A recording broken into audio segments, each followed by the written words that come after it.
Môre almal. Vandag se boodskap gaan 'n baie kort en 'n eenvoudige ene wees, maar dit behoort ons genoeg te gee om oor te dink. Ek wil begin met 'n gedeelte uit Matteus 22 vers 37, die bekende gedeelte oor die liefdesgebod. Nou Jesus word gevra, wat is die belangrikste reël waarvolgens ons moet lewe? Hoe moet ons leef? Wat is die belangrikste ding? En dan antwoord hy en hy sê, jy moet die Here jou God lief hê met jou hele hart en met jou hele siel en met jou hele verstand. Basies met alles wat jy is en het. Dis die grootste en die eerste gebod, sê hy. Maar die tweede wat hiermee gelyk staan is, jy moet jou naaste lief hê soos jouself. En nou wil ek so ietsie persoonlik met julle deel vandag.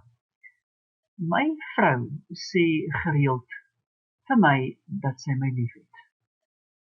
En nou hoor ek al hoe party van julle sê, dit is so cute, maar moet nie te emosioneel raak nie, kom ons fokus net so bietjie. Sy gesê gereeld vir my dat sy my liefhet, maar hier is my vraag. Hoe kry sy dit reg? Hoe kry sy dit reg om my lief te hê? Want om eerlik te wees, ek dink nie ek is altyd die maklikste persoon om lief te hê nie. Ek dink nie ek is altyd die maklikste persoon om mee saam te leef nie. Ek het dit om foute en ek het dit om tekortkominge. En my foute en my tekortkominge maak dit beslis nie maklik om my lief te hê nie. Ek dink inteendeel, dit maak dit moeiliker. So, hoe kry sy dit reg om my lief te hê? Nou wat haar geheim is, weet ek nie.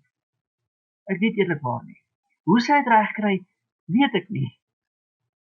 Maar om aan te sluit by die gedeelte wat ons gelees het, ek dink hier is 'n stukkie raad in hierdie gedeelte vir ons, om wederwysige liefde oor die algemeen makliker te maak. En behalwe vir dit, ek dink as ons hierdie stukkie raad volg, sal ons ook vir God makliker kan lief hê.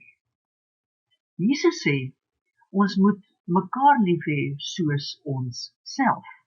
Met ander woorde, as ons onsself kan lief hê, dan kan ons mekaar ook lief hê, en dan kan ons vir God lief hê.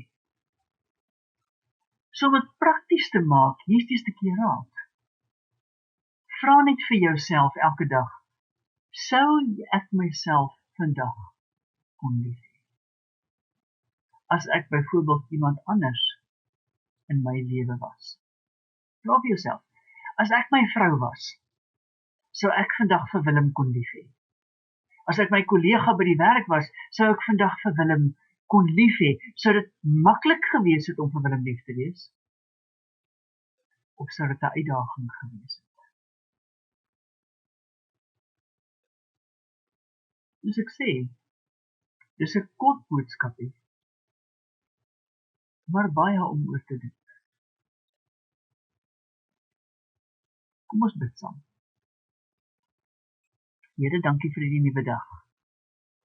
Dankie dat U ons beskerm het en dankie dat U vir ons goed is en dankie dat U ons liefhet. Maar ons gebed vandag is dat U ons sal help om onsself lief te hê, om mekaar lief te hê en om U lief te hê. Here, help ons om na onsself te kyk en eerlik te vra, sou ek vandag myself kon lief hê? En as dit 'n uitdaging sou wees, help my ook om dan so te leef, dat dit makliker word. Ons bid dit in Jesus naam ontwil. Amen.